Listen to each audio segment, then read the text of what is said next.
Pat McAfee's lost his mind.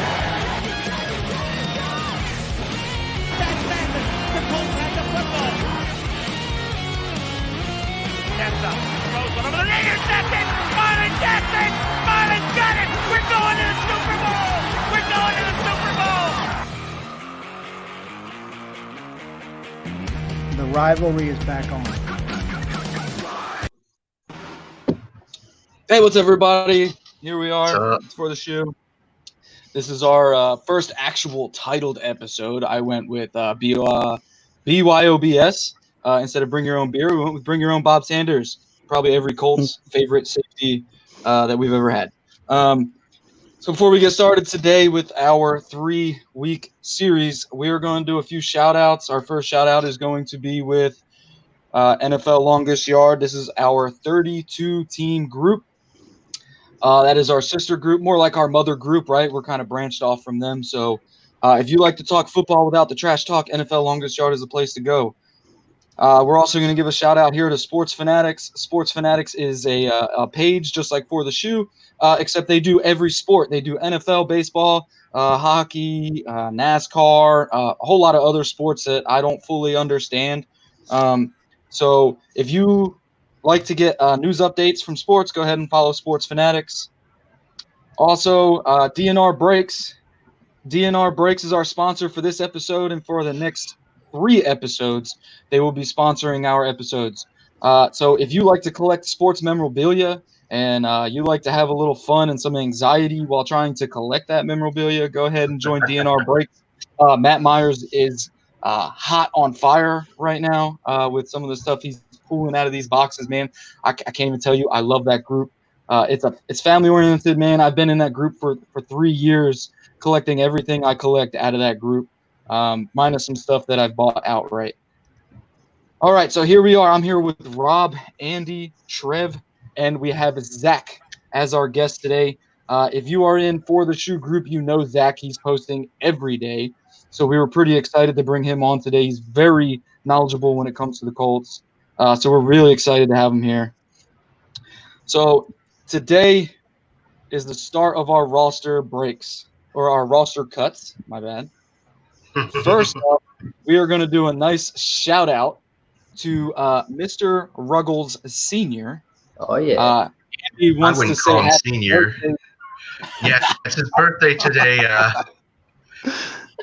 I wouldn't call him senior just because he doesn't share my name. His name's John, but yeah, it's his birthday today. Very happy birthday. He's one of my people that I go to Colts games with. So, and a couple times he's made them happen. So, very grateful for him. We got to see Peyton Manning's number get retired together. That's pretty cool. He's the one who started me going to games. So, really appreciate him. Big happy birthday for him. Hey, big happy blue birthday to absolutely. Andy's dad. Definitely. I think there's also 2 Colts players today that have a birthday we're going to shout out to. I think it's Rocky Sin's birthday today, and then Gary Brackett, mine and Rob's hometown hero. It's definitely his birthday today too, so happy birthday to those guys also.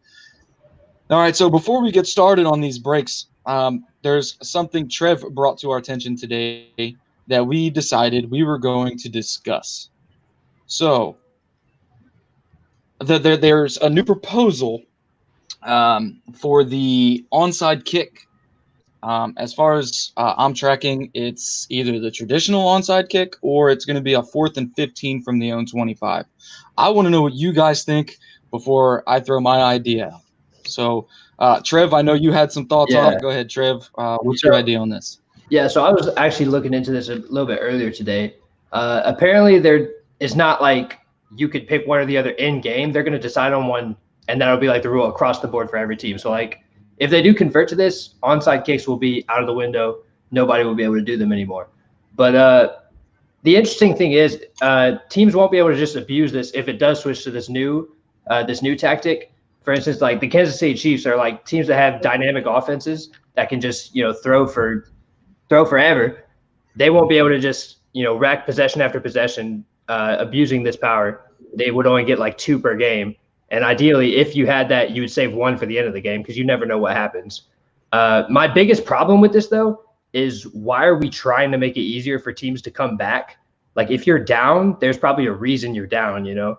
I understand it makes games more exciting, but it feels like it's rewarding failure or rewarding teams that are getting beat up. And I don't know how I feel about that. I don't like it because I think it makes the game, or I think it makes that a little bit more predictable. I'm a big fan of those surprise onside kicks where, and it's because of Pat McAfee. He would do those surprise onside kicks, catch people off guard and recover them. But if you're changing that to a 4th and 15, what's the surprise? Right. Yeah, I agree. 100%. And I am 100% for all of Pat McAfee's onside kicks of him recovering them himself. Yeah. Just going to throw that out. Yeah, there's no, us as Colts fans, like there's no way we can be down for this. You know, we miss those days already. I was talking to a friend of mine the other day. If there was one person in the NFL or retired from the NFL that I would drink with, it is Pat McAfee. Oh, absolutely. And I would just You mentioned it. Sure. I think you mentioned it on the show last week. I probably did, and I'm going to mention it probably every week because I love Pat McAfee. So Gotta get him on the show. yeah. So go ahead, Zach. What do you think about the new proposal? I agree with Trev. Like, you know, teams like Kansas City, I would even say in our own division with Houston. I mean, last year before DeAndre Hopkins, like, obviously he got traded, but even before then, you know, if you suck, why are we rewarding bad teams? I feel like good teams want to keep the traditional onside kick. And, you know, teams that essentially I look at it, it's a money grab. It's a way the NFL can, you know, keep their pockets fat. I mean, they're already a $1 billion company, $1 million company. So in my point of view, it's a money grab. Don't mess with success. Traditional onside kicks have been in the game for 100 years, going on 101 years now. No need to mess with things. Right. And to me, I think I'm not completely against it because it would be an interesting new dynamic and it could be entertaining to see it happen. Like, you know, if they fail to get it, you know, suddenly the other team has the ball at their 25, you know, it'd make it interesting. But I mean, I've always followed the specialists, the kickers and punters and stuff. I'm really interested in that part of the game as well. And I feel like this just takes away from it. So I'm not for it. Agreed. Rob, I think you're the only one you haven't heard from yet. Before I go ahead and put my opinion out there. Oh yeah, I mean, I agree with Trev. I mean, I think Trev said it best. I can't put it any better. I don't like the idea of the other team getting at their 25. If you know, it's you know, like you guys, like they said, if the team is down, they're losing. I mean, I don't like them being able to get it back into the game so easily. No, I agree. Before I say my idea, I just want to say what's up to our viewers. If you guys have any thoughts on this topic or any topic we talk about, go ahead and leave a comment. We can see your comments. We'll bring your comments up. We'll talk to you. I want to say what's up to Troy. I don't remember your name. I think you're probably a new viewer, so welcome. Tyler, you're new.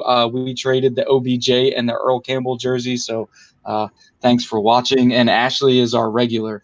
So my idea on this is I agree 100%. I hate this 4th and 15 idea. The traditional onside kick, I think, brings more of a talent level to kickers. I think if you get away from the traditional onside kicks, you're taking away from part of the kicking game itself.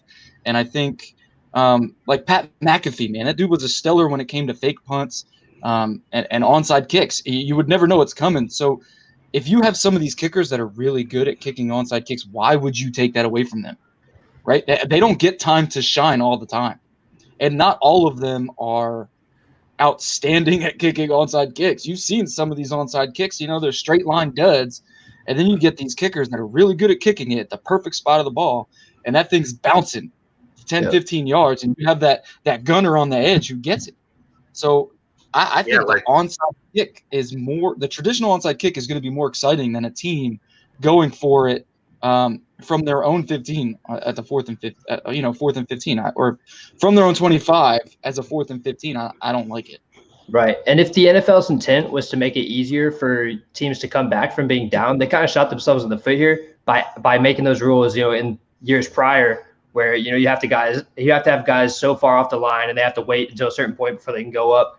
Traditionally, like a couple years back, maybe like 2015 or even earlier, onside kicks were a lot more common and it was a lot more exciting too. And you could get it wasn't an anomaly to see it really. Now you see one and it's like the highlight of the next couple of weeks because you just don't see him anymore. And we talk about Pat McAfee too. He's the reason now that they put hand teams out there to get those onside kicks. Before it was just the regular special teams guys, and now they have like high level wide receivers just to make sure they don't get it. Well, not even that. It was the formation itself. The formation before was just all the guys on one side of the field. If you're a right-footed kicker, all the guys are on the left side of the field, right? But Pat McAfee decides to kick it straight up the field because there was no middle man there. So he returned his own kick. Now, if you look at the way they set their formations up when they're ready for an onside kick, there's a guy in the middle of the field waiting for it because Pat McAfee just literally ran in front of the ball and covered it once it bounced past 10 yards. Yeah. So he literally changed the idea of formations in the special teams.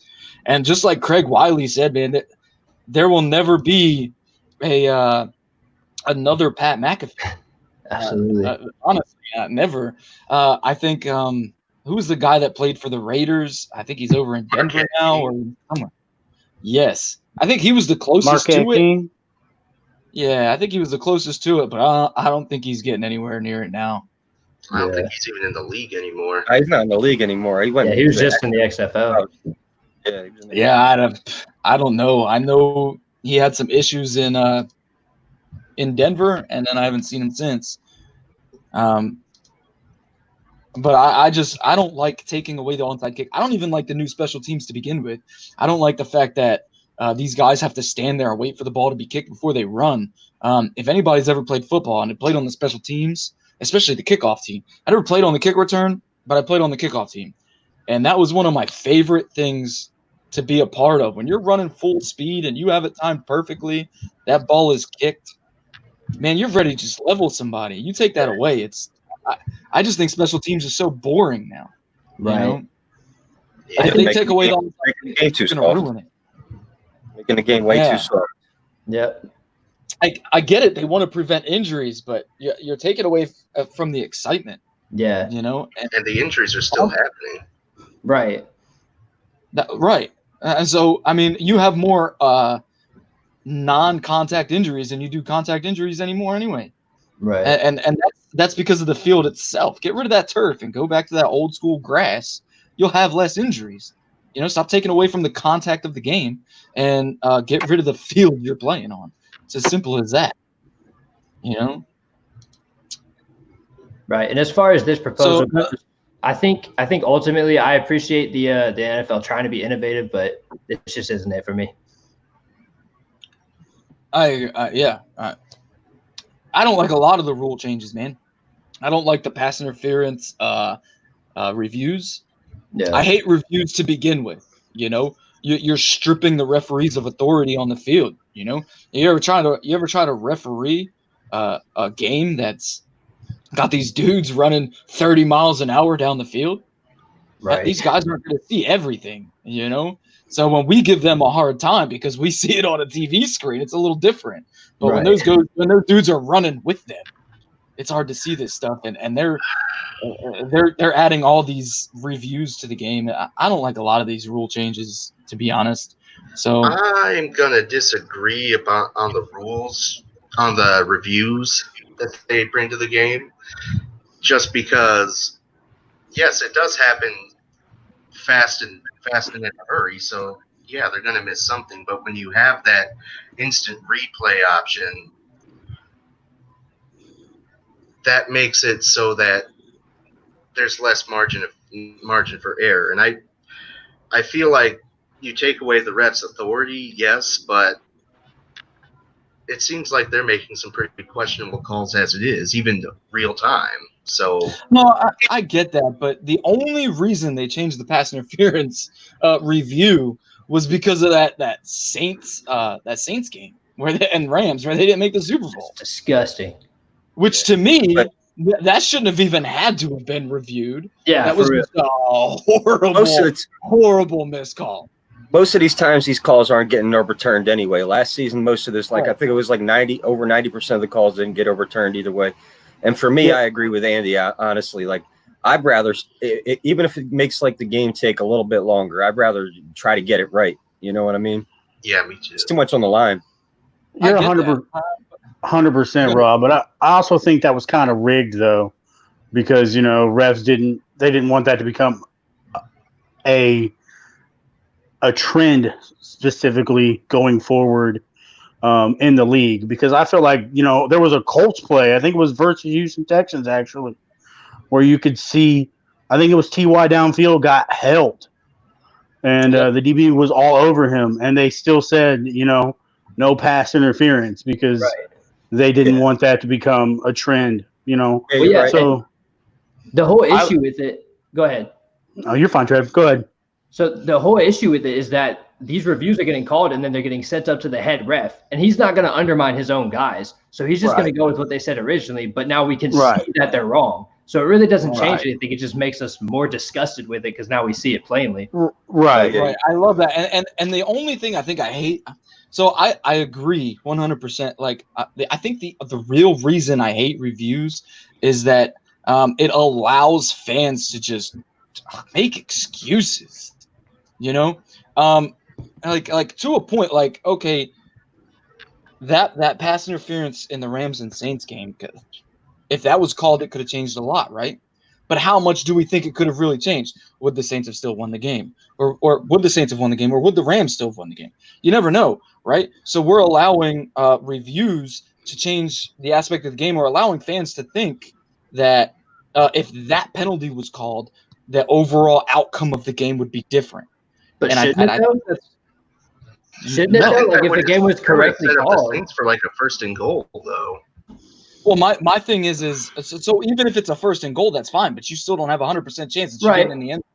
So to me, I get it, and I want consistency. I think that's what it is. I want consistency among the refs and amongst these reviews, because even some of the reviews we've seen last year, you're watching it at slow motion of what they're watching, and you're like, that's definitely pass interference, and they're not calling it. So I agree with Zach that some of this stuff is that they're not calling these plays even though they're reviewing them, and I get that. I want consistency, but I also don't want to hear the damn excuses. I will never say the Colts lost because of penalties. I used to when I was younger. I will not do it now because I understand that, well, we could have done better maybe on this drive, or we could have done better maybe on this drive. And I think now I'm just ranting a little bit, but I just feel like that these reviews for penalties needs to go away. Reviews in general, no, but reviews for penalties need to go away. If that makes sense. 100% agreement. I agree with the two challenges a game. Don't get me wrong. I love those because there's times where that dude definitely caught the ball and then they want to say he didn't. But penalties I think should be left alone. Unless it's a full blatant hit like that Rams Saints game. That is a clear pass interference that should have been called. Well, the refs should be held more accountable in those type of situations. Like they should be docked. I don't know what's going on with that. That's crazy. Whoever this Dean guy is that they bring up all the time, Dean he's doing a horrible job. Horrible. He is failing the NFL as the head referee in the NFL. He's failing it. Yeah. By far. I'm surprised he still doesn't have a job. I mean, he's got to be in their pockets, man, somewhere, because that dude is just no. Hey, it wouldn't surprise me. Yeah, not one. Not one bit. Ed Ockley to be in his role. Yes, I agree, 100%. Even though he hates Indianapolis. I think he hates San Diego / the Chargers more. Yeah, probably. But we definitely have a referee that hates us. All right, so let's get back on a little bit of track. All right, so one of the things I want to talk about too today is which offseason edition are you most excited about, right? All of us Colts fans have seen this meme in almost every Colts group possible. To me, I am most excited about Buckner. What about you, Rob? I mean, I agree that Buckner is by far, I think, the most impactful player, but I'm personally most excited about Michael Pittman Jr. I think I'm also excited about Pittman.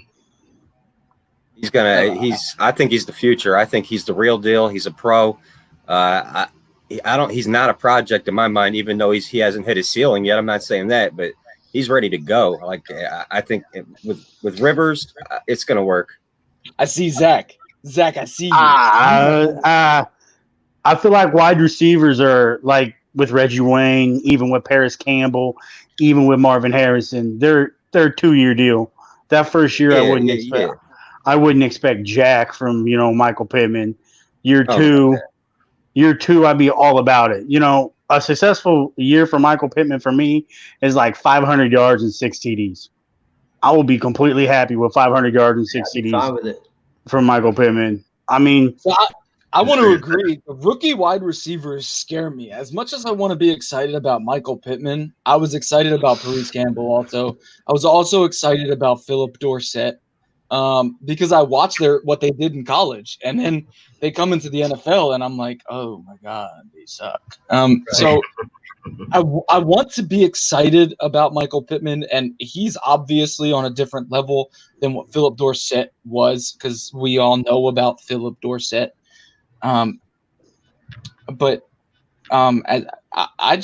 think Buckner, it just excites me. Maybe it's because I'm defensive minded. Even when I coach, I like defense, so I stick defensive side most of the time. That's fair. But Buckner just excites me of what he brings defensively. He's nasty. He's nasty, and he's quick.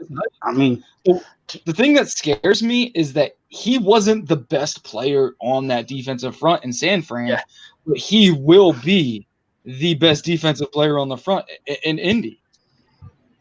I don't know. You could argue that he was the best player on that front in San Fran. Yeah, because he made Bosa look good. I mean, Bosa got no double teams playing the premier left or right end spot in the league. Like, no double teams because Buckner was a force down low.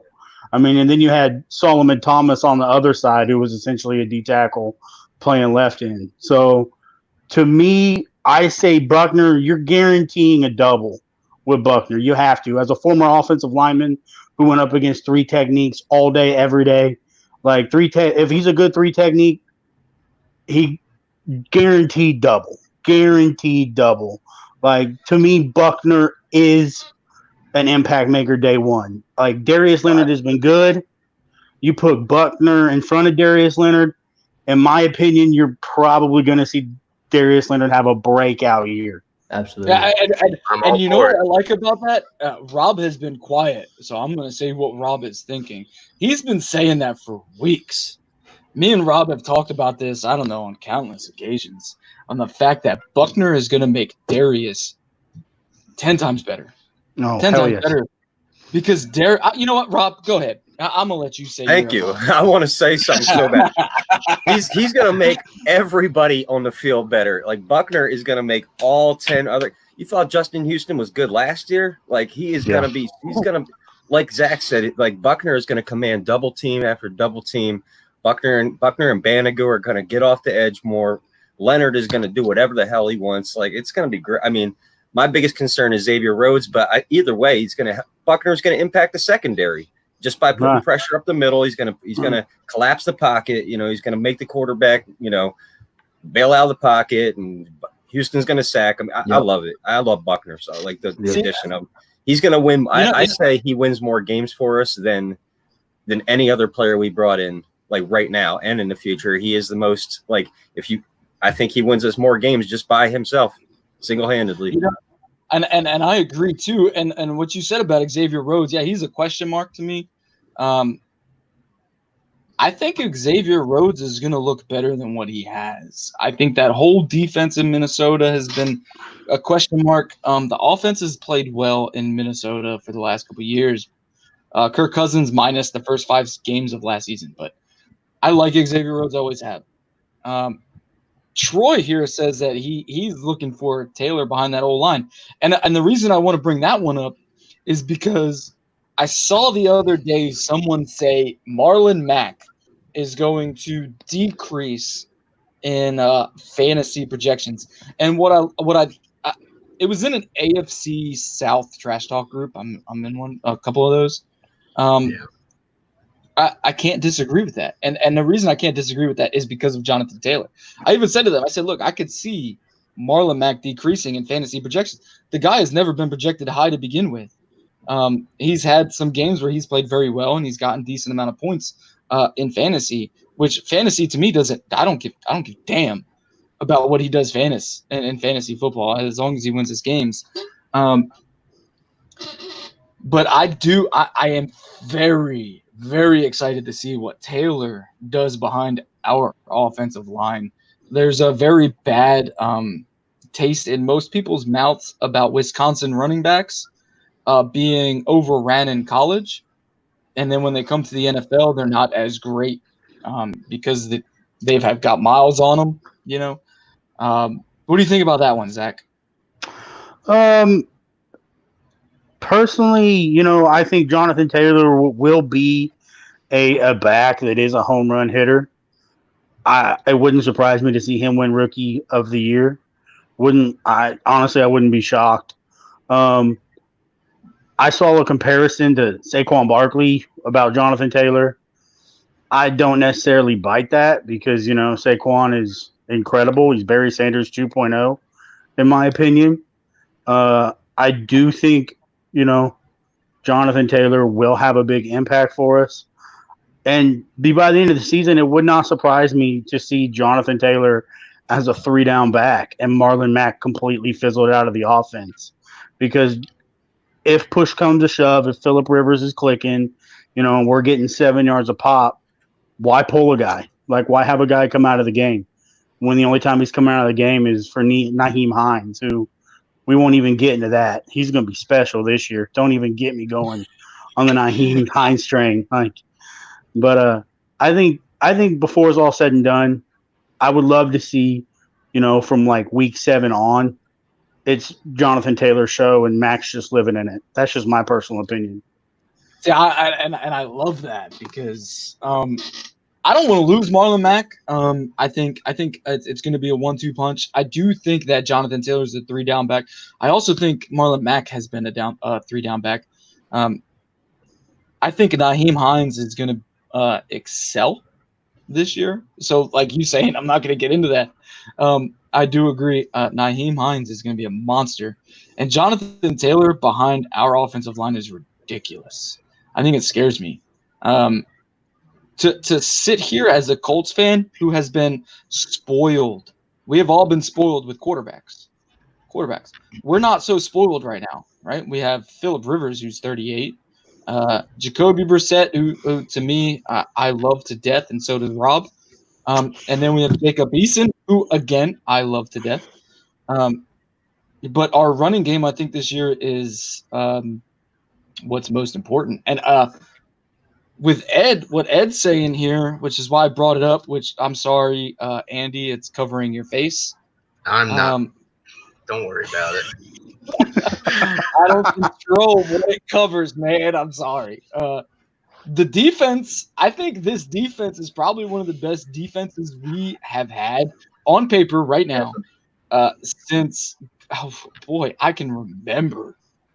Man, and I think that's what I'm most excited about, especially being a defensive-minded guy. I think this defense scares me if I was somebody else. The only thing that I question is our secondary, our back end, our corners. I mean, so yeah, actually, go ahead.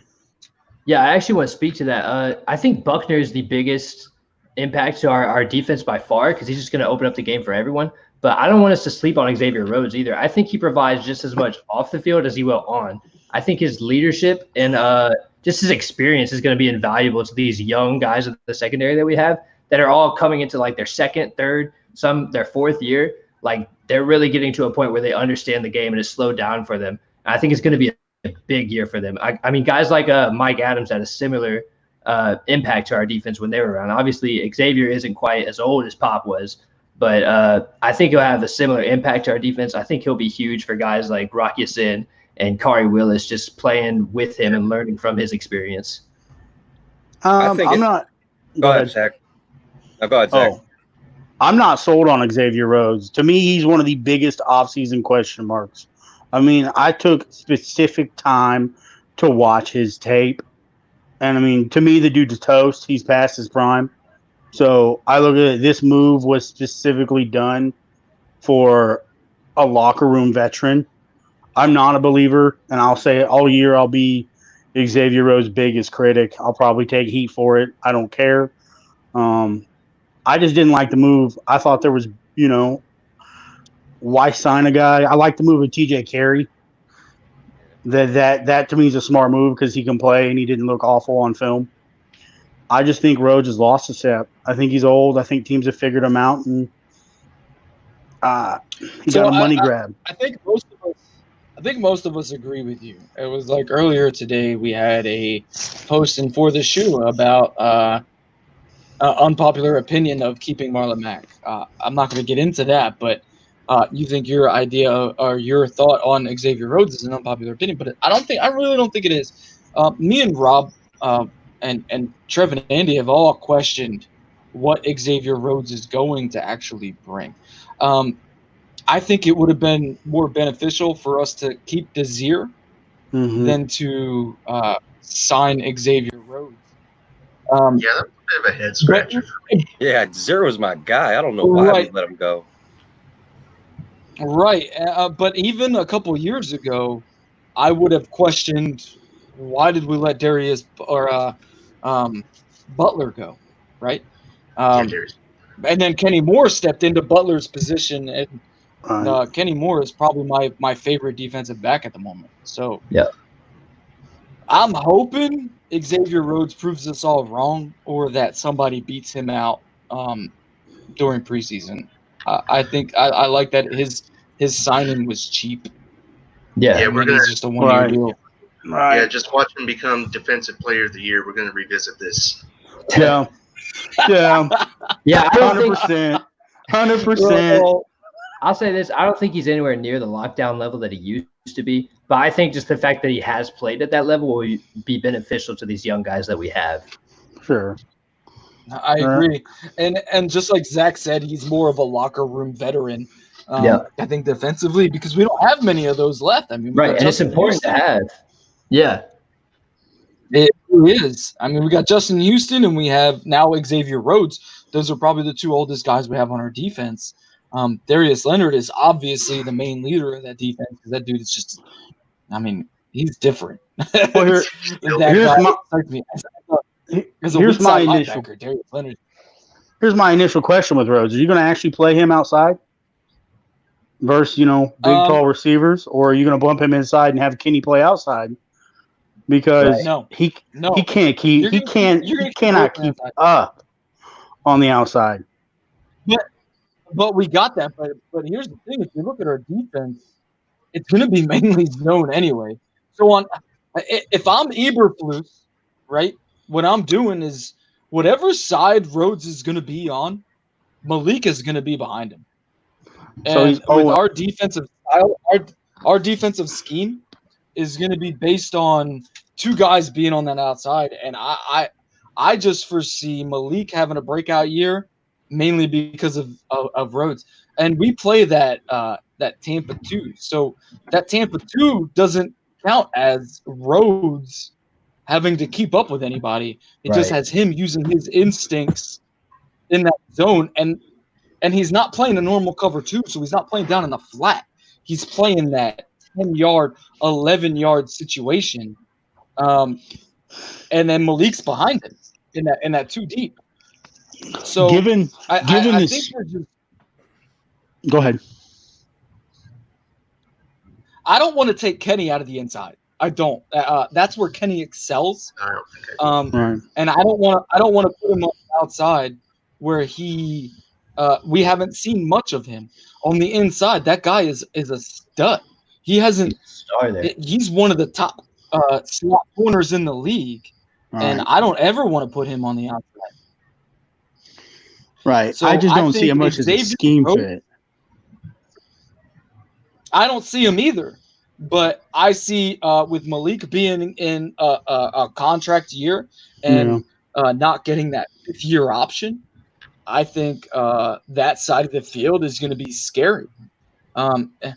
If you only make Xavier have to cover that 10-yard area, and then Malik has behind him, boy, that's too easy. That's too easy for me.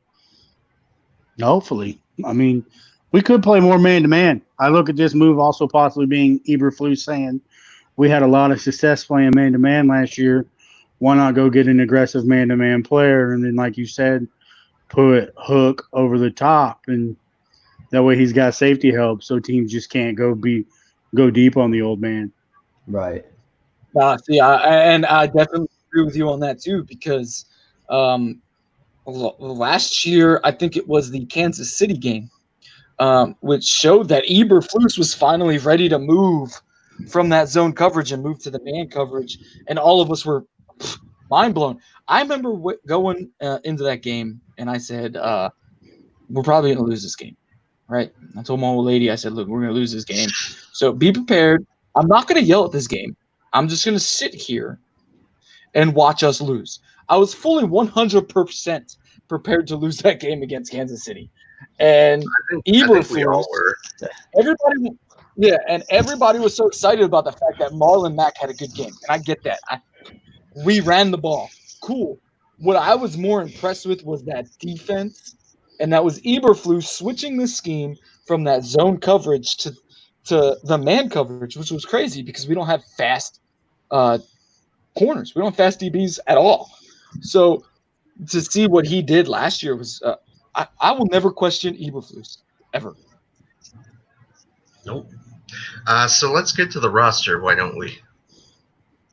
Yeah, I agree. All right. So our roster right cuts. now we are about to get to the roster. All right. So this roster cut, now that we're at 37 minutes and we went really crazy into the beginning conversations, which I expected to be 15 minutes at least. Hey, that's what we do DNR here. Breaks is presenting our fourth. It definitely is. DNR Breaks presents our For the Shoe roster cup. So I want to thank Matt Myers for definitely sponsoring these mini series of 3 weeks that we are going to do. So we're going to do quarterbacks, running backs, tight ends, and wide receivers today. So let's start off with quarterbacks.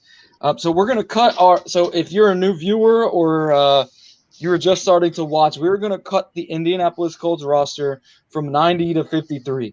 We are taking our 3 weeks as if we were the front office, as if they were taking their 3 weeks to cut down to 53. So if you have any input, go ahead and comment, and we will definitely address your ideas and your thoughts on what you think this 53-man roster would be. So today we are addressing quarterbacks, running backs, tight ends, and wide receivers. So for quarterbacks, Rob, you're the first person because you are directly underneath me, at least in my view. I'm going to go ahead and push to you to start off. Everybody else, you guys will also say what you think about the quarterback position and who we cut or who we don't cut.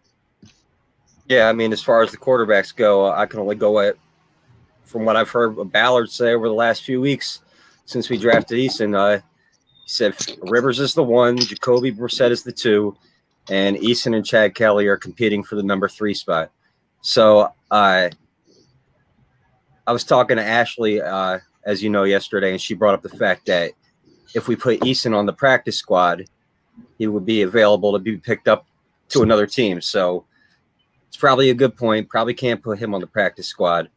But at the same time, I mean, we don't typically carry 3 quarterbacks on the active roster, but maybe this is the year we do. So I agree. And maybe Chad Kelly does stay just for the practice squad. Maybe we don't cut one at all. I agree 100%.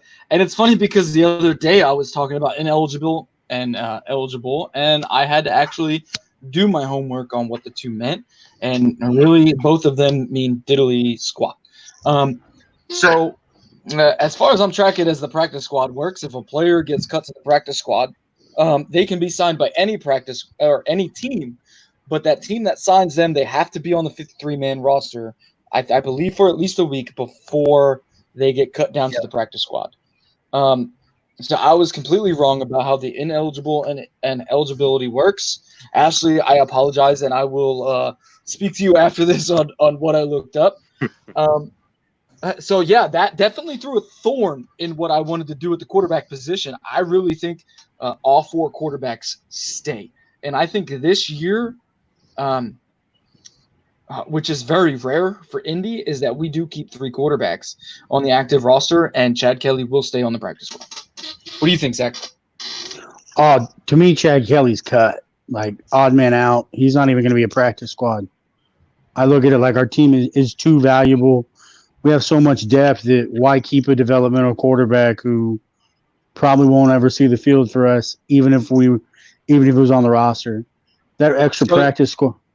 Do you think we sign somebody else at practice squad? Because I don't see us putting Jacob Eason on the practice squad. Oh no, I think Phillip Rivers, Jacoby Brissett, and Jacob Eason are on your roster. And I say Chad Kelly gets cut, and he's a free agent, and he'll stay that way all year.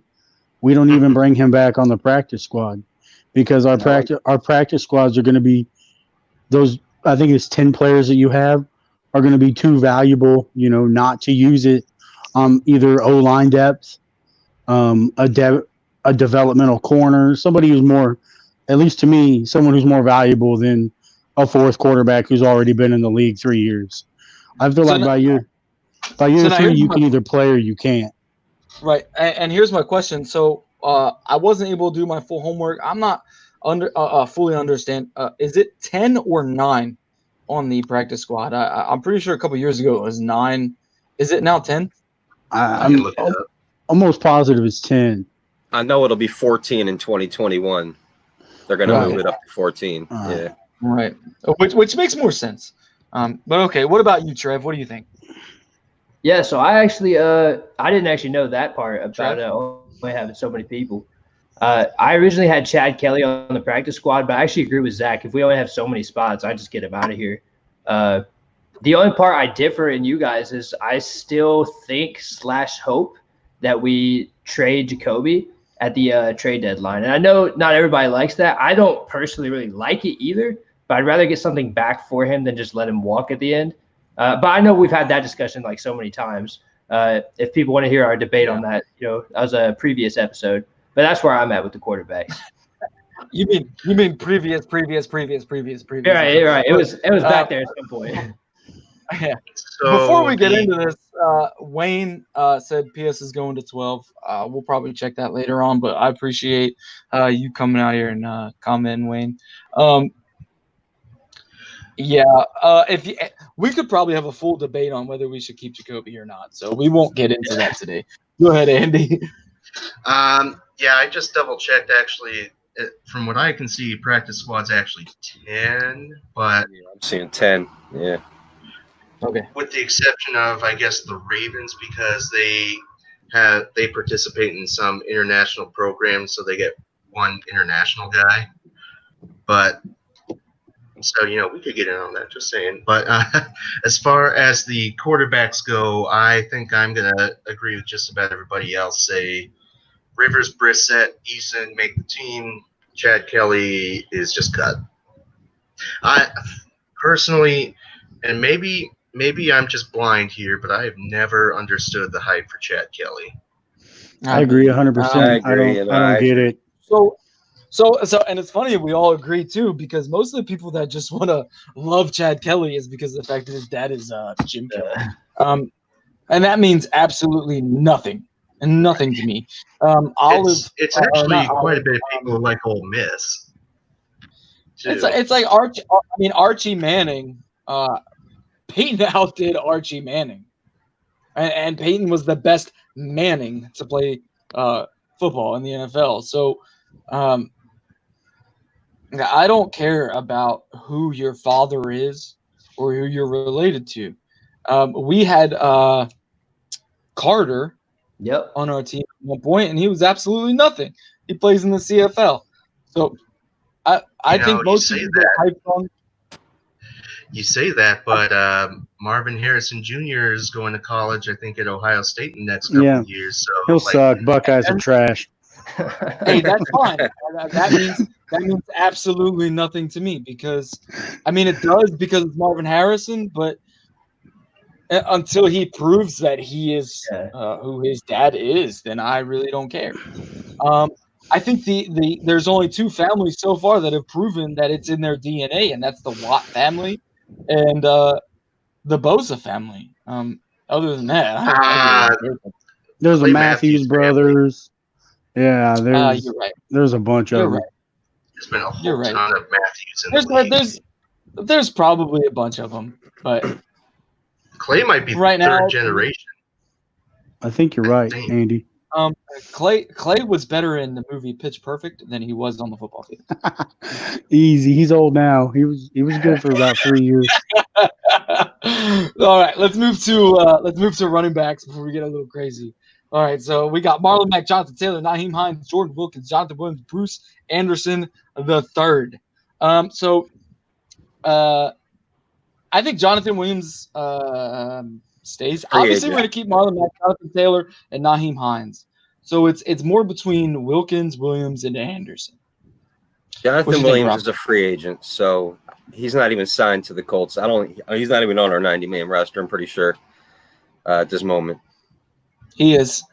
Jonathan Williams? I pulled this from our 90-man roster. Okay, I thought he was still a free agent. Yeah, all the names that are going to pop up are names I literally – boy, it was a hard work. I copied and pasted everything from the 90-man roster. So yeah, before you edited, you had Jack Doyle twice. Yeah, because I was typing first, and then I decided, you know what, I'm just going to copy and paste. I was going to have so much fun. If I shouldn't have pointed that out. I was going to have fun with that. You know what, Andy? You know what? I would have been like, Jack Doyle's a staple on this team. We got to keep him. But this other guy, Jack Doyle, I don't know. I don't see enough out of him. Look, I fixed it. All right. So, Rob, go ahead, man. Go ahead. Finish up, Rob. Jonathan Williams is on our roster. Okay.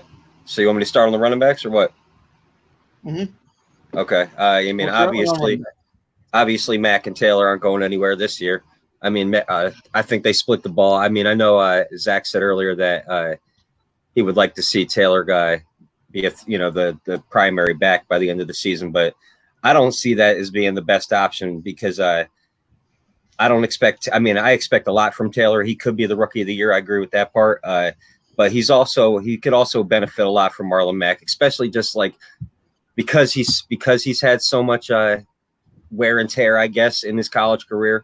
Just having that other guy that's also a 3-down back to hand the ball off to. I love the 1-2 punch. It's great for both their careers. I expect Mack to ball out because it's his contract year. I don't think he's going to re-sign with us, but I think he's going to get paid. And if he does go down, we do have Taylor, so that's great. Nyheim Hines, he's not going anywhere just because of his skill set. Rivers is known to throw to his running backs a lot more than even Andrew Luck ever did. So that's a good sign for Nyheim Hines, especially because Jonathan Taylor isn't known to be a receiving back at this point. We don't know because they didn't really die up a lot of those plays where he was at Wisconsin. But go ahead, Zach. I think Wilkins gets cut this year. I mean, just in my opinion, you don't have enough ball. I look at it like Marlon Mack, Taylor, Hines, Wayne McAllister even said Nix. I mean, we're forgetting about Rosie Nix. I know he's a fullback, but don't think we won't get creative in that aspect. So it would not surprise me to see Jordan Wilkins, Jonathan Williams, and Bryce Anderson the third to not make the roster. Because from what I know, none of them play special teams. And, Wilkins isn't a power back. We have Jonathan Taylor for that, Marlon Mack. And I don't think I remember ever Wilkins catching a ball. So, what value does he bring? Is he a good pass blocker? I have a lot more love for him than that. Wilkins I has- think he is a power back. He's not really a pass receiver, but go ahead, Matt. I want to agree with you, Rob. That's the thing. I wouldn't count him as a power back, but a between the tackles back. He's smart. His vision is there, I think, more than we give him credit for. He's always had the ability to find the open hole, and I do want to say he has caught some passes, maybe not as much as Hines. Obviously, that's what Hines is known for. I would love to keep Wilkins, and I would just to me, I'm cutting Williams and Anderson. I don't know much about Anderson, minus the fact that he's one of my friend's neighbors. But Wilkins, I'd like to keep him. I could see Anderson being on the practice squad only because he was last year. Like, I don't know why I didn't know anything about him until this offseason, to be honest with you. But I read that he was on our practice squad last year. So, I mean, it makes – I mean, if the team really likes him, I mean, maybe again, who knows? And it's also a little different, too, because of the fact that, now we have a fullback. Yeah. We're not going with the tight end lead blocking. So our whole offensive running scheme is going to change. Now we're going to have an I form instead of a single back. We're also going to have, I think, now a more pistol style formation with a fullback and a running back. So a lot of stuff could change. And Frank Wright is so smart that I don't know what he's got planned with Nix. I think Nix was an outstanding sign.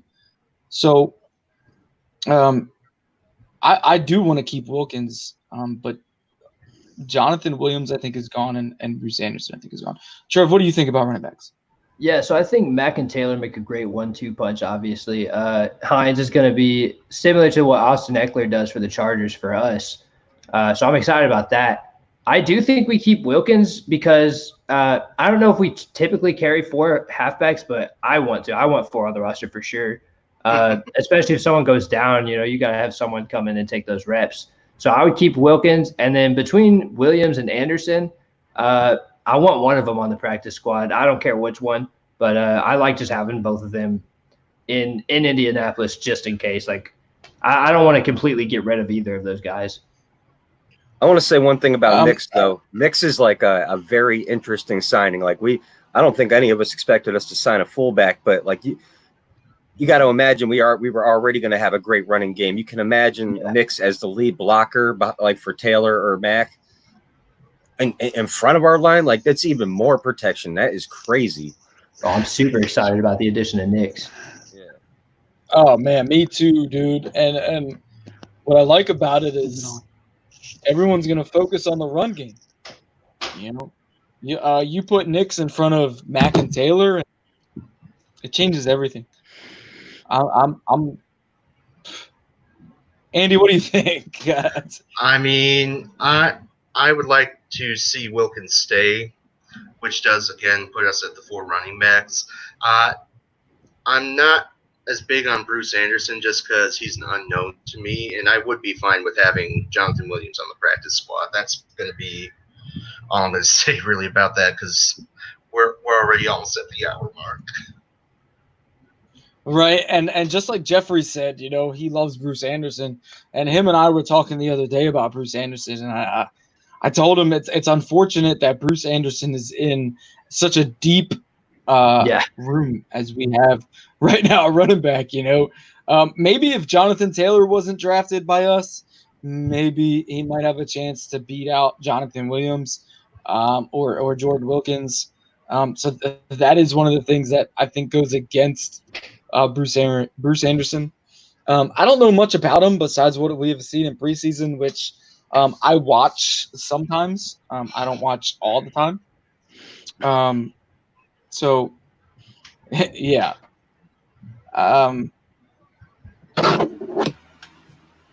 Rusty down here is saying that he bets we have 200 yards about every week. So I'm about to take you on that bet. Message me after this.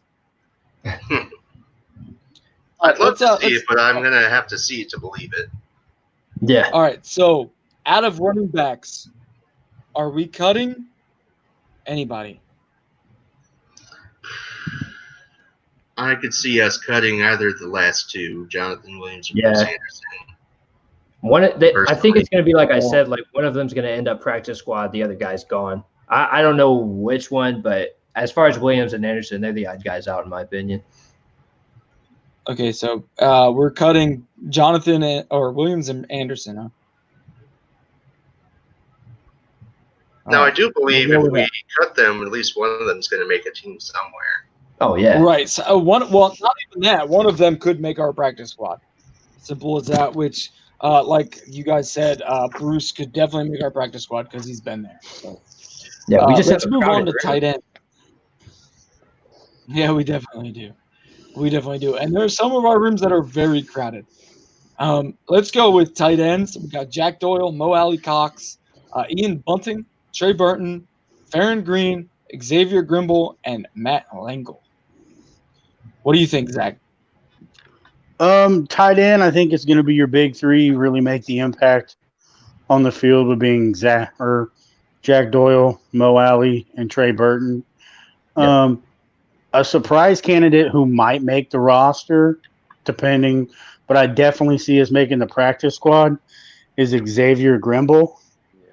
Dude, last year I know he was on Pittsburgh's practice squad just because I have a buddy who's a Pittsburgh fan and he played week 17, I think, for Pittsburgh.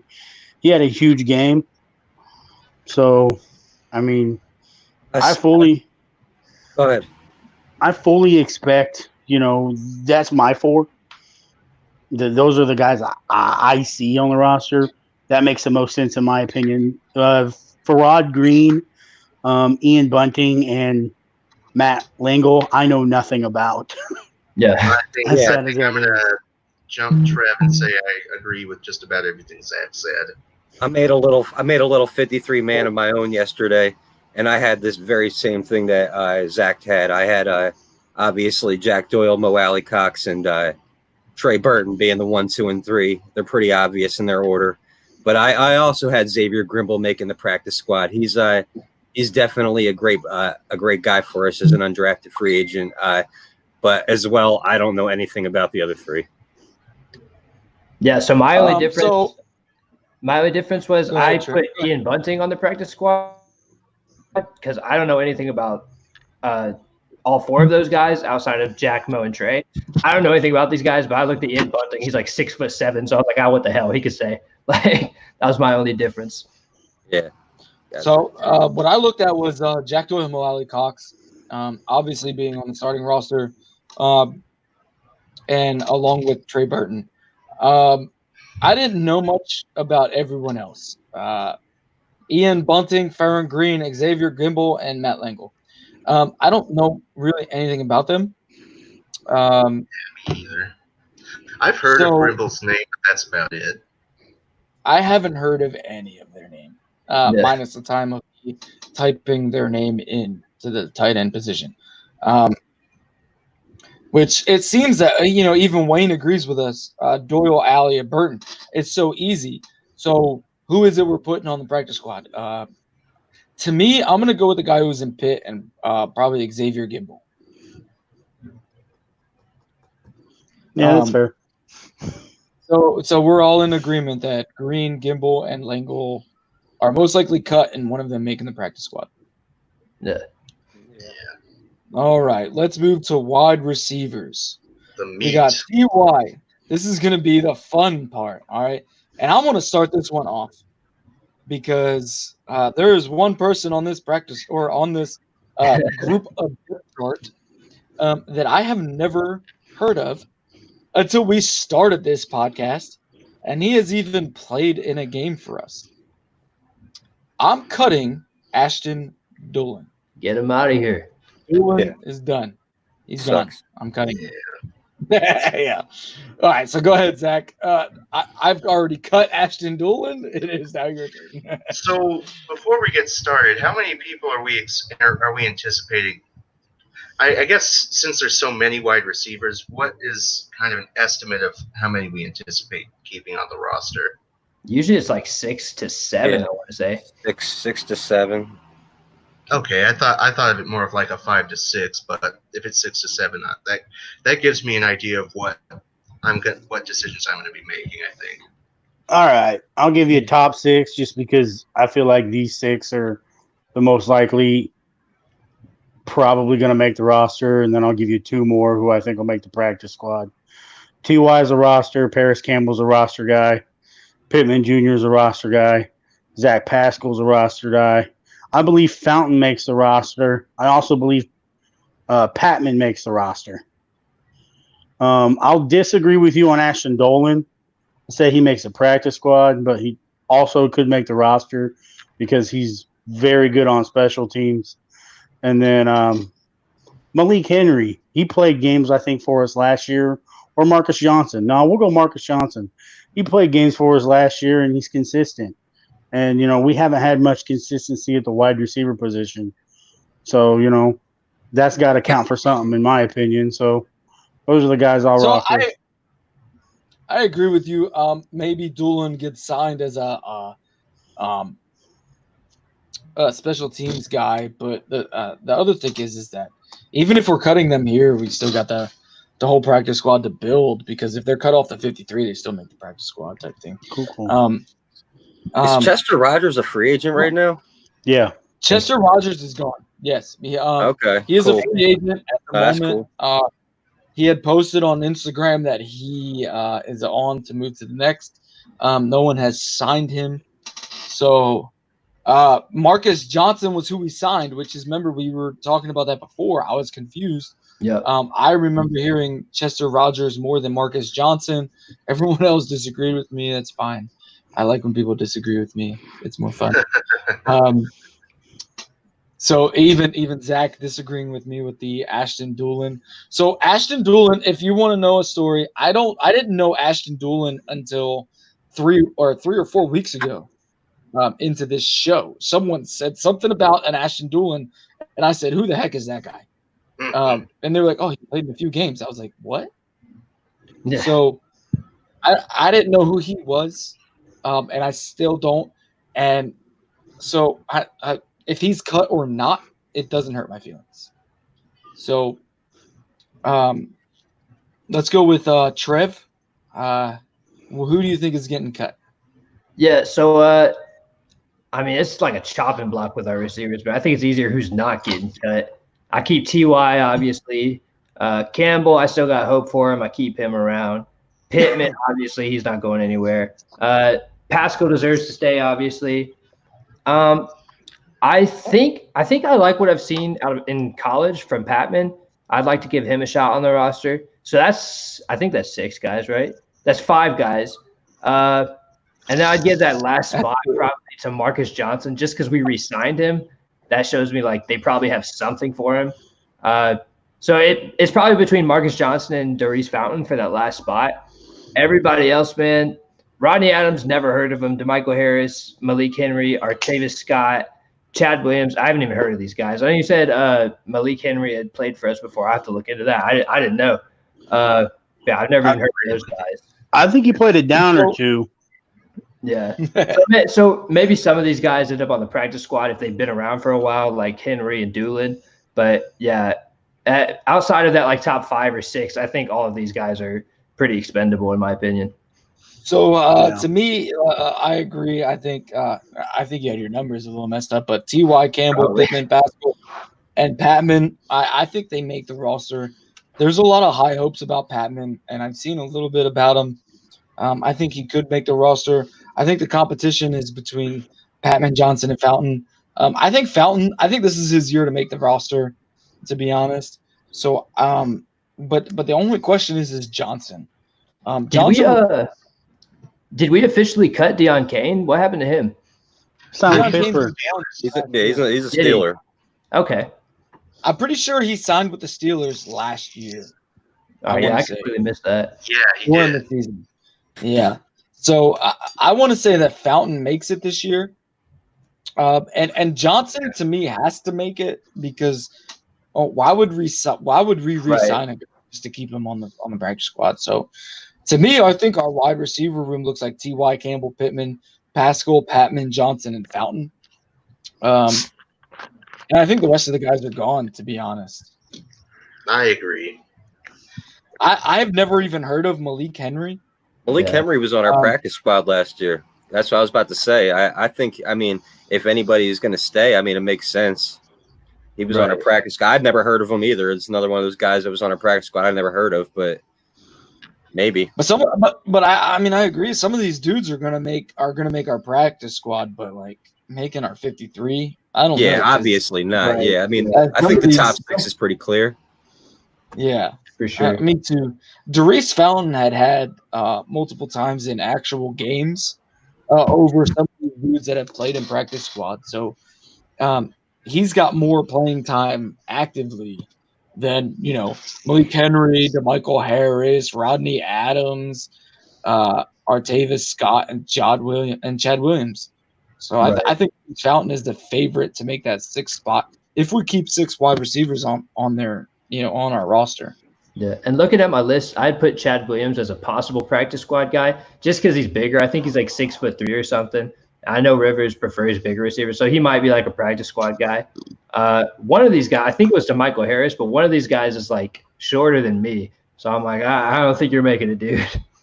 No, I don't know how tall you are. I'm 5'8", so if anyone's me too. shorter than me, I don't see that happening. Yeah. But sorry. That's crazy.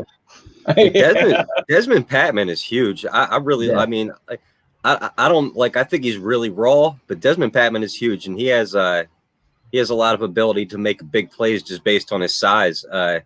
If he makes a few plays for us, I mean, just to spend a 6th-round pick on a guy like that, I mean, to even make our active roster is pretty cool. I have high hopes for him making a few plays for us. Yeah, I mean, he's worth taking a shot on. He might turn out really good. Yeah, maybe. Yeah, I think this offensive. I think the most the two rooms that have got me most messed up is the quarterback and the running back room, mainly because the running back room is so deep, and each player has the opportunity. We obviously know what we're going to get out of Marlon, Jonathan, and Naheem.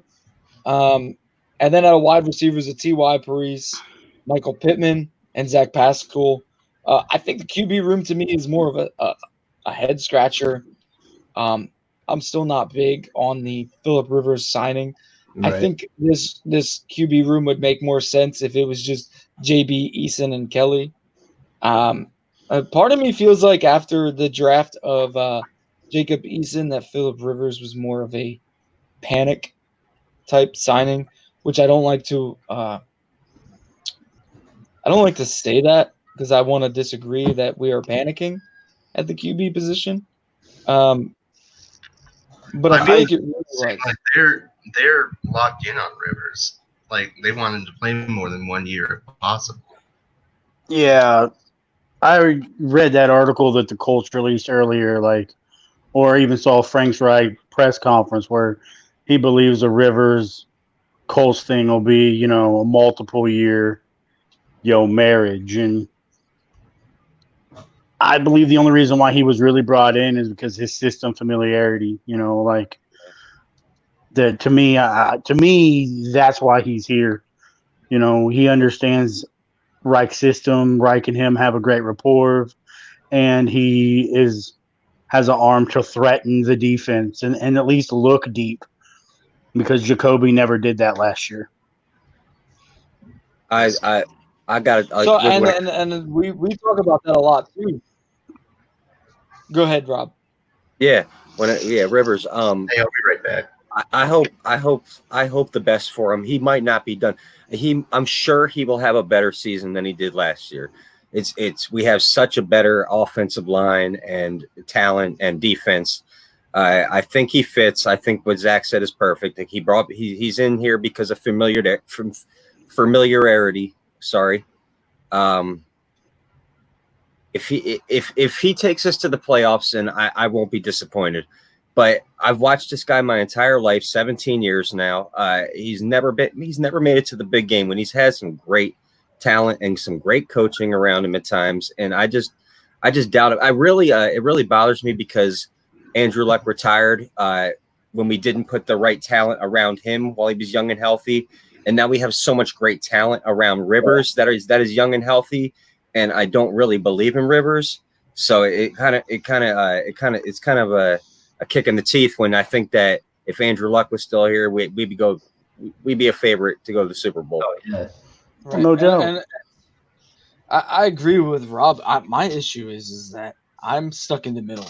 So I don't believe in Phillip Rivers, right? And I think I've said this all week and a lot. And I think Rob had addressed it a couple times, Trev and Andy.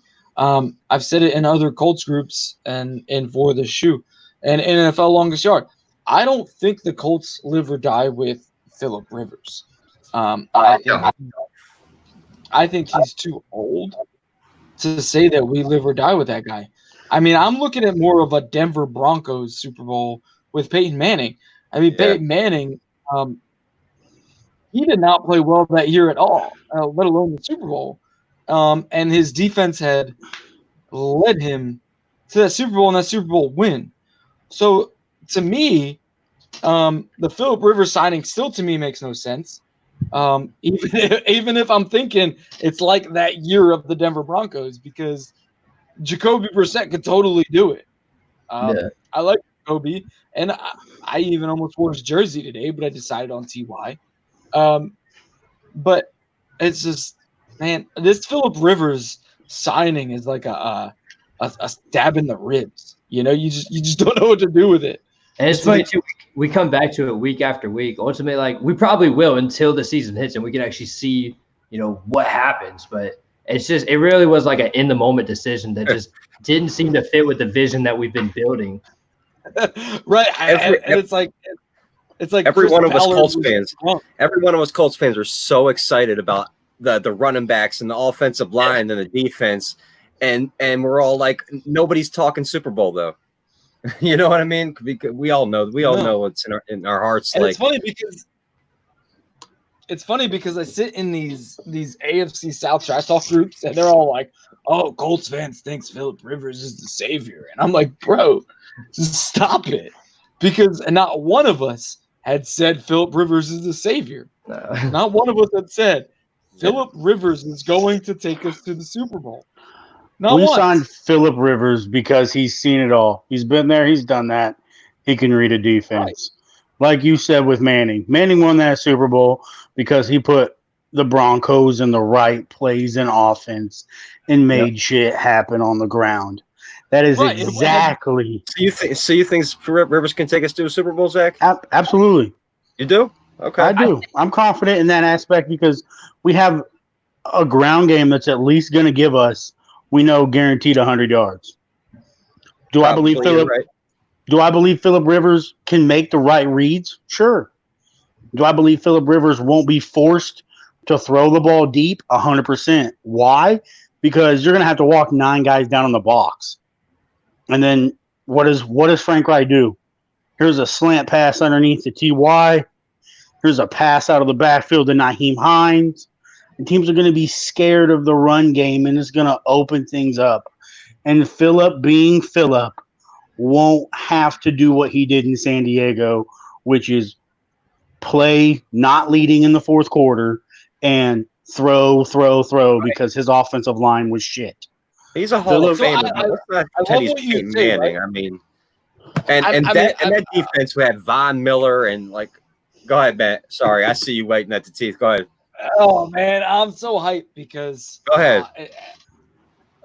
We all question Phillip, and you know me, Rob. You and I talk probably more than any of us all the time, and I defend JB, and then I defend Phillip Rivers, and then I'm all over the goddamn place. It's all the time. I don't know what to do. You know, it's like Talladega Nights. What the hell do I do with my hands? And I love the thought of what Zach just said, right? Phillip Rivers has seen it all. The guy has been on some squads. The guy has had to do this. The guy has had to do that. And it hypes me up to think that if we get a solid Phillip Rivers, not an elite Phillip Rivers, but a solid Phillip Rivers, just a good Rivers. That's all we need. Steady stream down the river, if I should say. We could easily make the Super Bowl. Can I say something though? Like I gotta say, this roster is so good. Go ahead. Rivers, yes, I believe in Rivers over the regular season a lot more than I do Jacoby Brissett. I understand bringing in Rivers, especially when it was a 1-year deal. I didn't hate it. I mean, I don't love it, but I don't hate it. Anyway, when it comes to the postseason, like we know we have a solid defense. We know we have a top running game that's going to get us 100.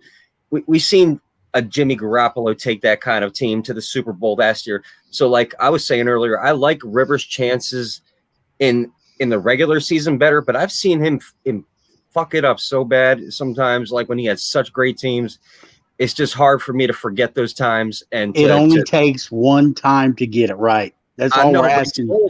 I get it, but so is Brett Favre. I've seen him fail so many times. It's hard, man. It's hard. And this is why I hate drinking tequila, man, because it's like, who do I choose, man? It's like, listen, I love Jacoby Brissett, and I think the fact that we have 2 quarterbacks on our roster, 1 and 2. One turns the ball over, which is known across the NFL for. And then we have one guy who doesn't turn the ball over. Now, who the hell do we go with, right? It's like, look, I'm putting Phillip Rivers in from week 1 through 17. I'm putting Jacoby in from wild card to Super Bowl. Because guess what? Jacoby ain't going to turn the ball over in the playoffs. Yeah, we're going to run. Running in defense, running in defense travels. Jacoby Brissett protects the ball. I like his chances to make it to a Super Bowl. Right. Honestly, in the postseason. But as far as the regular season goes, over a 17-week season, I like Rivers' chances better. I understand that part. Right. It's a catch-20 for me. And I'll say Rivers will take us to the playoffs, but who will take us to the big game? I think, and then that's why I'm always like, hey, what's up with this quarterback room, right? Because we got Rivers, Jacoby, and Eason. We're not going to talk about Chad Kelly. We know that guy's like a practice squad slot open. That's really all he is. So my thing is why the hell did we sign Rivers? Because listen, if we get 2 years out of Rivers, right? What are we going to do ready to go. What are we going to do with Jacoby? He's gone after this year. Yeah, but I don't like that. I don't like that at all. It's easy to say Eason now, but will he be ready? I mean that's in 2 years. Right, but do I want Rivers to mentor Jacob Eason? Listen, if you look at Rivers' statistics, his whole career, he's thrown more than 20 interceptions at least 3 times. I don't like that. I don't like that at all. Listen, Andrew Luck didn't do that once. He hit 19 once. Other than that, and everyone called Andrew Luck an interception machine, right? He was throwing interceptions all over the place, but he wasn't throwing 20. Phillip Rivers had done it 3 times. Peyton Manning threw a shit ton of interceptions his rookie year. After that, it wasn't 20. So my thing is, who do I want to mentor Jacob Eason? Because like we've talked about on the show before, Jacob Eason has got the arm strength. He's got the accuracy. He can put the ball anywhere. He's a young Phillip Rivers. He's not a Phillip Rivers. He's a young Phillip Rivers. Right. So do you want an older Phillip Rivers mentoring a young Phillip Rivers? It's a Brett Favre effect. You take the good with the bad. You hope you can eliminate the bad. I mean, but you're putting an older Phillip Rivers with a younger Phillip Rivers. Look at the offense. I'd rather have a Jacoby Brissett mentoring a young Phillip Rivers because Jacoby Brissett doesn't throw interceptions. That's fair, but you look at the offense. Our offense isn't built to throw interceptions. You know, we're not going to be modeled after the offenses that Rivers has come from. I don't think we're going to have the same problems. We're a check down to the tight end. Rivers has been in the NFL since I was like 13 years old. And he has not won absolutely anything. No. So I'm going to piss off. For me to say that, I'm going to piss off Colts fans. But what did Luck win? Yeah. But, and that's fine. I fully 100% agree. But we're not talking about Andrew Luck. We're talking about Phillip Rivers now, right? So I'm just saying, in the amount of time that Phillip Rivers has been in the NFL, and and I've been watching football, I have feared Phillip Rivers, and yet he has not won a Super Bowl. So why do we think that at 38 years old, 38, not goddamn 24 or 25, do we think that Frank Wright can take Phillip Rivers to the Super Bowl? I get it. We have a phenomenal defense. We have a great run game and a great offensive line. But that doesn't fix Phillip Rivers between the ear. Right, Like you said, but we're Jacob talking like Eason is a young Phillip Rivers right here. right, This but is we're, what I'm worried about. we're talking like Rivers has to carry this team to the Super Bowl, and he doesn't. He just has to not lose. That's all he has to do. We have the personnel to carry the team. Right. But how many That's a big times problem. has he had that chance to not carry the team and be carried to the Super Bowl? But how Has many he ever times has he had a lead in crunch time? Yeah, That's what you got to ask problem. yourself. That's not He the went in- problem. He went into New Look. England when he had arguably his greatest team at 14-2 with LT, and they didn't run the fucking ball. You have arguably the greatest running back that we've ever witnessed in our own two eyes in LaDainian Tomlinson, and they didn't feel run you. the ball. I feel you, but here's the thing. And I've said it multiple times because the Cowboys did the same thing with Tony Romo and DeMarco Murray. But my thing is if you're Phillip Rivers and you don't run the goddamn ball, you better throw the ball in the right goddamn place. I'm sure he And will. you're not. So here's the thing. How do you fix that at the age of 38? At 38, Rivers is not fixable. He is in his way.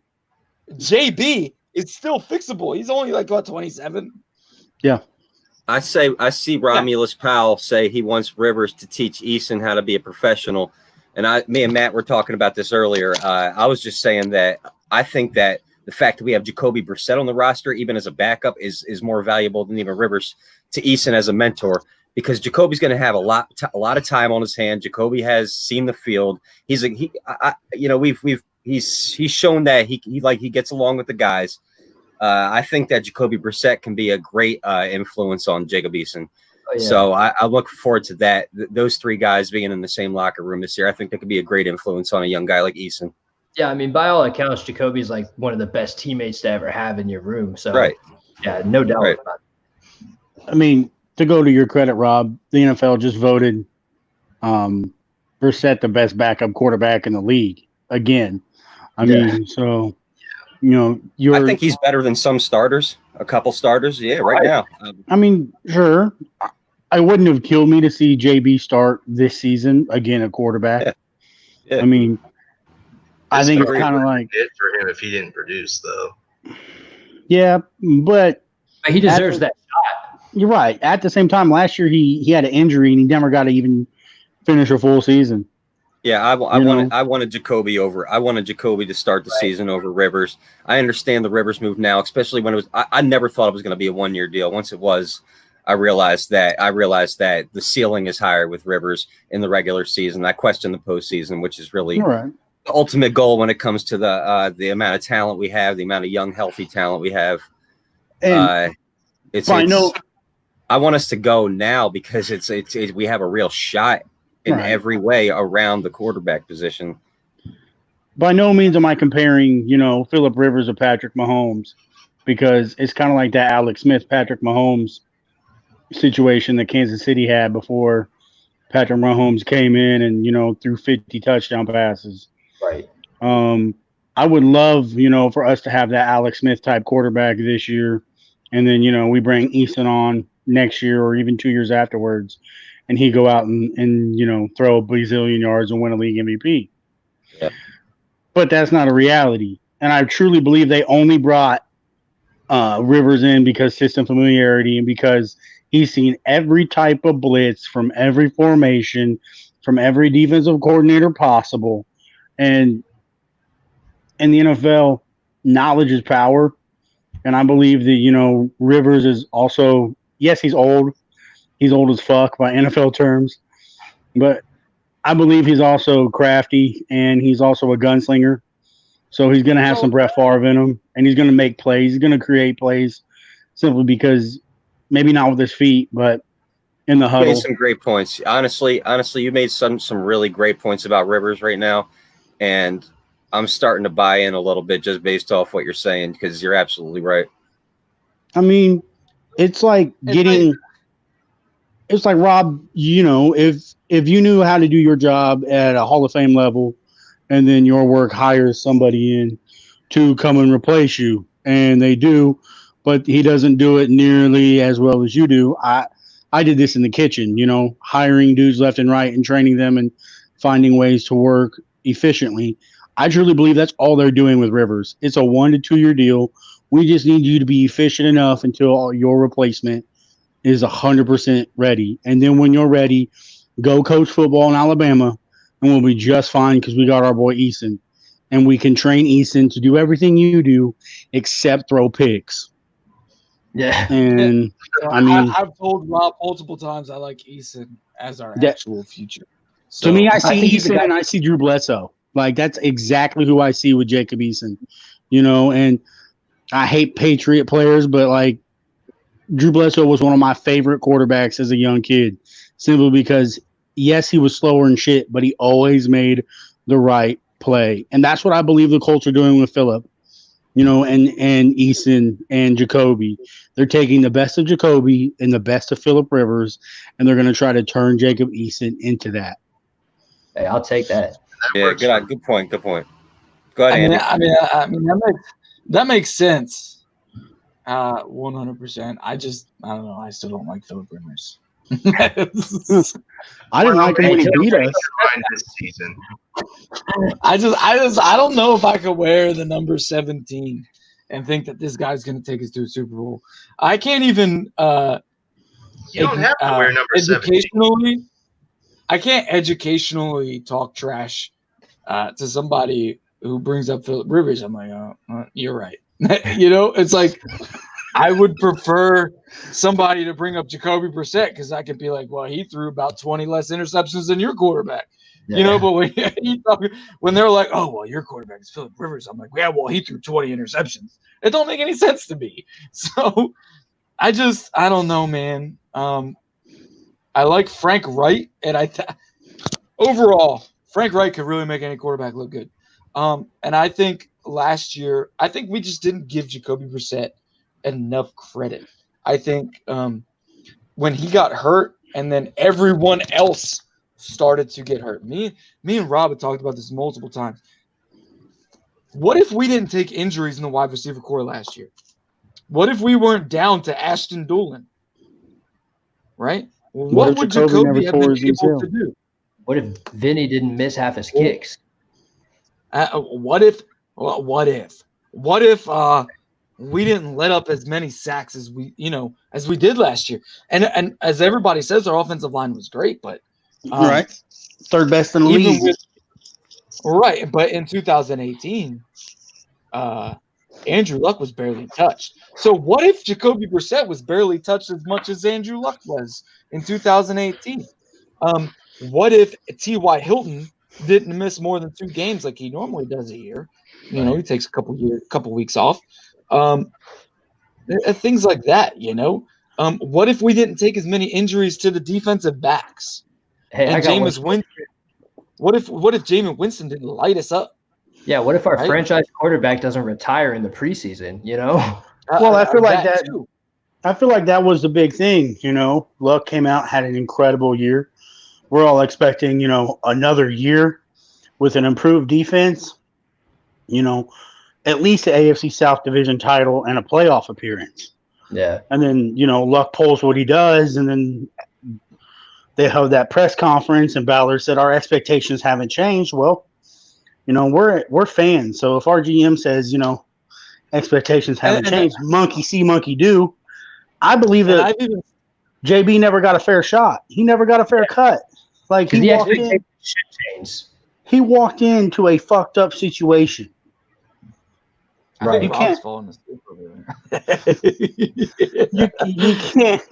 can't replace that. I mean, that's a no-go for anybody. Had he taken us to an AFC title or a division title and a playoff appearance, who knows? But Well, here's the chips- thing too.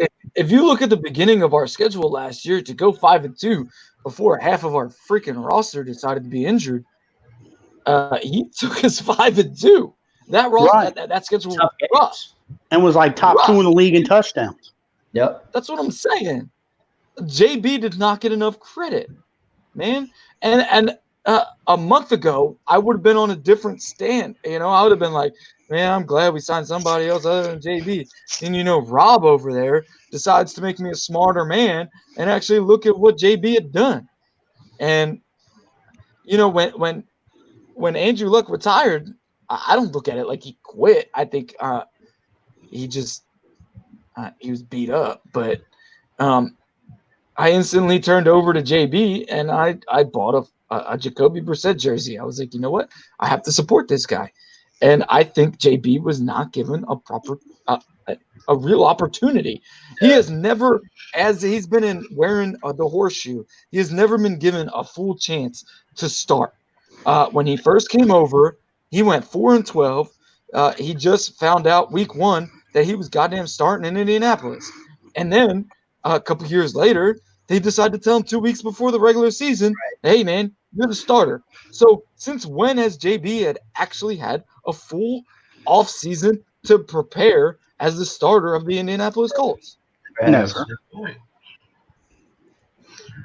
Yeah, I he really think never. we can debate this until the sun goes down and rises again Yeah. tomorrow. I can debate this Personally. all day. We Yeah. could do a 24-hour episode, and me and Just Rob can about talk Jacoby. all day about Anthony Walker and Bobby Okereke, because that's one debate me and Rob have all the time. Or Phillip Rivers and Jacoby Brissett, which me and Rob don't debate because we're on the same page. But Yeah. I'm just saying. I'll take Okereke. Same. about it? Same. Ooh. Yes. Okereke's Listen here. faster, Yes. and he's exactly like Darius Leonard. Plays I the pass love better. Okereke. Yes. I Okereke. agree. But here's Okereke and Leonard Here's all my- day. I have one question. Yeah. How in the hell? So Rob was saying that Okereke was on number 1 on the depth chart. How do you, as Anthony Walker, Yep. lead the Indianapolis Colts in tackles as the number 2 middle linebacker? Because he's situational linebacker. Walker doesn't pass coverage. Walker doesn't play pass. Fine. Listen, so let's talk about that then. As a middle linebacker, are you expected to pass cover? Not in today's NFL, no. Not with a nickel. No, you're not. No, you're not. You've never in NFL history been expected to pass cover as a middle linebacker, and that's what Anthony Walker is. I like Bobby Okereke as a pass cover. I get it, but Anthony Walker as a middle linebacker is not expected to pass cover. As a middle linebacker, you're expected to run stop. Your pass coverages are your Will and your Sam, which is why you have your inverted or your outside zone coverages. Right. But you look at Okereke. Okereke does all 3 better than Anthony Walker. Than leading tackles. Than leading tackles. I mean, do you really have to when you got studs around you? If I got We to all do like like, Darius Leonard. we We all gotta like do Darius like- Leonard because hey, for 2 years he's been that's he's a been top Hall of 10. Fame. That's a Hall of Fame talent. You got Hall of Fame talent playing next to you. There's no need to try and best Hall of Fame talent because it's just not going to happen. Look, I'm just saying I don't want to cut Anthony Walker or Bobby Okereke for the next goddamn 10 years. I want them both. Hey, I'm Uh, with you on that. hopefully we can keep both of them. Hopefully we can keep all 3 of them. I hope we do. And I want But- you know what? Look, just give me Darius Leonard, Okereke, Walker, EJ Speed. I'm good to go. Well, hey, I'll tell you what. It's a perfect segue into next week when I believe we're talking about the linebackers, the D line, and all that. Well, we'll definitely be able to dissect this more. So to all you listeners, tune in for that because we're going to be talking linebackers. Sir. Find out on the next exciting episode of For the Shoe. I believe that is next week, actually. Yep. Next week is safeties, corners, and linebackers. we're gonna have fun with that one. I know And it's me and gonna be Rob an- are probably gonna have a good conversation. It'll be an even longer episode because we're gonna break down these freaking linebackers and secondary. Damn right, damn right. So here's my Hey, question: What's up? Are Andy? we doing both lines and then special teams, or like punter, kicker, in the same episode? So the way I look at special teams is that special teams is mainly the players that you keep on the roster without cutting them. Right. But they're not going to be starters as in the defensive backs or linebackers or wide receivers. So if we think about what we're going to do with safeties, corners, linebackers, wide receivers, that's mainly your special teams. It's gonna be the guys at the bottom of the depth chart there. Yeah, I figured. Right. I meant more like, Right. don't forget we have to keep a punter and kicker. Yeah, I think punter is easily Rigo, but we definitely have to talk about that kicker situation. Yeah. Yeah, Yeah, that's we going to will be an interesting one, in my opinion. I think week 3 we will definitely talk about that kicker situation because between McCaughlin and Hot Blankenship. Rod, Yeah. we're definitely. So we'll definitely break that down. I definitely got a message a couple days ago. I think 2 days ago from a Georgia Bulldogs fan about Hot Rod. So he's probably going to want to hear us talk about him. Oh, yeah. I imagine. So, all right, everybody. All right, We fellas. definitely went 36 minutes over time again. So you know what? From now on, if you are our viewers, we do not have a timestamp on when this show ends because we can talk all day. Me and Rob will probably message after this, and we will continue to talk. Oh yeah, because that's usually what we do. Me and him will throw back some drinks, and we will talk 24/7. Ashley didn't comment as much as normal, but she'll probably message.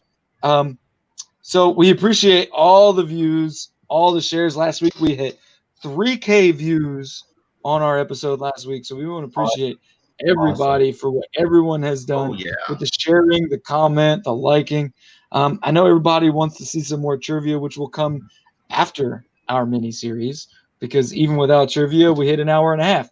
So, and I got to make it good. I got to make it good questions, so I need some time. Yeah. Shout out to Zach. Yeah. Shout out to Zach for joining us. Yeah, absolutely. Man, Hey, Zach, see you. we have talked about bringing you in for so many weeks now. We've just been waiting. I'll be back on anytime y'all need me, anytime y'all want me, anytime y'all have me. Just let me know. Sweet, bro. Yeah, it's a pleasure, dude. Hey, definitely, man. We appreciate you coming on. So next week, if you want to see us cut down, so today we had cut. Let's just go over a recap real quick. We had cut Chad Kelly, Jonathan Williams, Bruce Anderson, Farron Green, Xavier Grimble, Matt Lengel, Ashton Doolan, Malik Henry, DeMichael Harris, Artavius Scott, Chad Williams, Rodney Adams. Any of these guys are still up for practice squad. We have not got to that point yet. We will be discussing that behind the scenes on how we will attack this practice squad. Those are the players we had cut today. We will again recap next week. Next week, we are going to do safety, cornerbacks, and linebackers. So if you guys have any input on who you want cut and who you want to go ahead and continue to comment on this this thread right here. We still respond throughout the week. We keep an eye on it. If you want to, you can message For the Shoe. Go ahead and follow For the Shoe. Join the group For the Shoe. And follow Sports Fanatics. Join NFL Longest Yard and DNR Breaks if you like to collect sports memorabilia. Matt Myers is on vacation right now, so he's not following our thread, which he normally does. So come on out next week. We will address anybody. We are going to start doing some polls on what you guys would like to see, what you guys would like to discuss, anything like that. We're going to also do some more trivia on who's going to actually be on the show. So just come on out next week. We're looking forward to it. I look forward to it all week. These guys are my brothers here, so we're all family. So come on out. Looking forward to seeing you all next week. All right. See you then. Go Colts. All right. Go Colts, baby. Go Colts.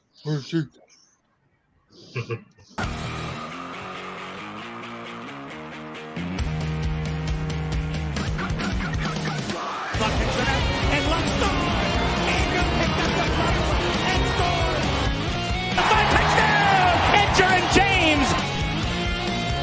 Pat McAfee's lost his mind. The Colts have the football. Steps up, throws one over the intercepted. Marlon Jackson. Marlon got it. We're going to the Super Bowl. We're going to the Super Bowl. The rivalry is back on.